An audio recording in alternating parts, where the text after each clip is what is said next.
I didn't like working on 9th Street. I never liked working on 9th Street. Into detail, but okay. So tell us again about the Italian festival, the stage you have.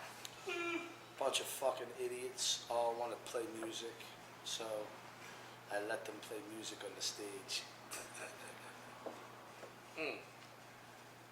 I really hate stuff like this. You know that, right? I know. Like really bad. All right. So stage Italian festival started. When was it? Like 4 years ago? Well, why did I even put my two? Oh, because we were like getting into like doing music and stuff over at Drones. That's really what happened. And then right? Is that how it really happened? Yeah, I mean it was like we started like doing music. Started getting into doing music over at Drones downstairs on the first floor, and like I said, there was like all these different people trying to do their own thing down this end. Like the north end of the Italian market's a lot more organized. They get all, you know, all the like long-term established businesses are down there, so they always have like a better setup, and you know they have like stages. And down this end, everybody was just like every man for himself. So I approached the festival committee about giving us a stage, try and organize this end. And they, you know, they were like, okay, here's a stage for you.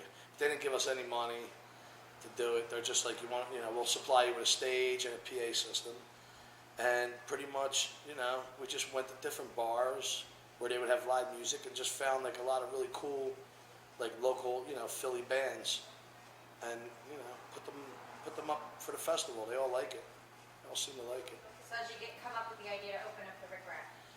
I always thought this place would make like a good screening room, like a theater, like you know, like a screening theater. Because What was the place before? it was like a little portion of a mini mall, and it ran it was like 8 storefronts that ran this way, that ran like north and south.